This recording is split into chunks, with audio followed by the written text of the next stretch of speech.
What's going on, everybody, and welcome back to a brand new episode on my channel. As always, I'm Jay, and today I'm going to be talking to you guys about The Foreigner, starring Jackie Chan and Pierce Brosnan, which was also directed by Martin Campbell, who directed two of my favorite James Bond movies, GoldenEye and Casino Royale. But anyway, guys, this film, I'm going to be doing a little light review, and it is going to contain some mild spoilers, most likely, but I will try not to ruin any of the major key plot points for you. So the film centers around Jackie Chan, who is trying to find the killers of his daughter, who was bombed in a terrorist attack on a financial district, if you will. She was trying to get a dress for her prom, and unfortunately, she was one of the people who were killed in the collateral damage. Now, the violence in this film I found very refreshing because it wasn't too over the top, but it was not something that you could really keep an eye on either. I mean, again, it was one of those things where, wow, I'm watching a Jackie Chan movie and this person's head just got shot, or this person just got their leg blown off or something. It was really intense. And, you know, it was such a good turn for the characters in this film played by Jackie Chan and Pierce Brosnan, because there's kind of a cat and mouse game going on.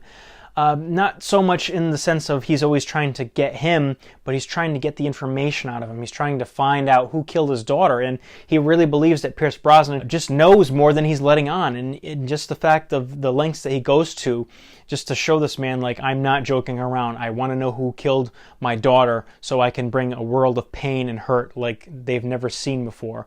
Because Jackie's character actually was captured in Vietnam and subjected to the most strenuous forms of torture, as it said in his backstory. Not to mention that he has military special forces experience from the U.S. Army, but even more so, he's gone through a lot in his life. I mean, the backstory for this man was just heart-wrenching, because on his way immigrating, their ship was actually happened upon by pirates.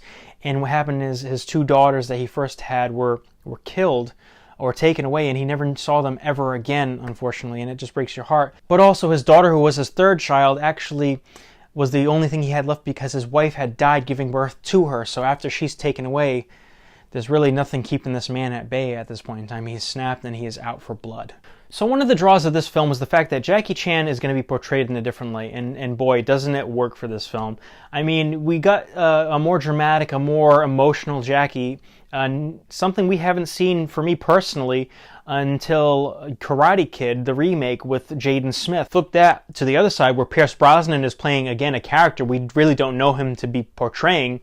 He's kind of this corrupt congressman who's in association with the London government, but kind of a liaison between them and the Irish government, but also former Irish terrorists whose lower factions are actually responsible for the bombing that ended up killing Jackie Chan's daughter. Now, one of the major things in that is we don't know whether or not Pierce Brosnan knows who has done it, but yet we see Jackie trying to kind of press him, and it was just such a tragic backstory that he had to go through and experience, for sure. And you just really feel the pain, again, like I was saying before, that this man feels. So pretty much throughout the whole film, we see a lot more of the Pierce Brosnan politics and everything, but it works well for the story. But think of it this way, like many other great films with titular characters such as Jaws, The Dark Knight, and whatnot, they're used just enough where they make some of an effect. In this case, I feel like the sparing use of Jackie Chan was very good because we got to see him in moments that were really called for. Pierce Brosnan did a great job of supporting the film as well, so that's not something to be overlooked for sure. Now, are there times where they could have cut out some little useless scenes or switched around the editing? Of course there is. With any film, no film is perfect 100%, and if you're saying it is, there are little things that you can nitpick.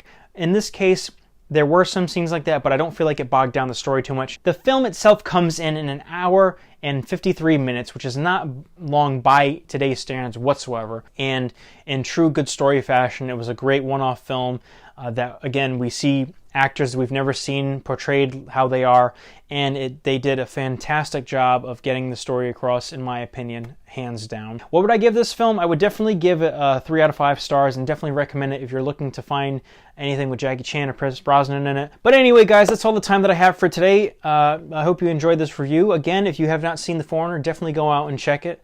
It's a good film and definitely worth your money. Like, comment, subscribe, leave all the feedback below, even if it's negative feedback. And until next time, guys, take care. Bye.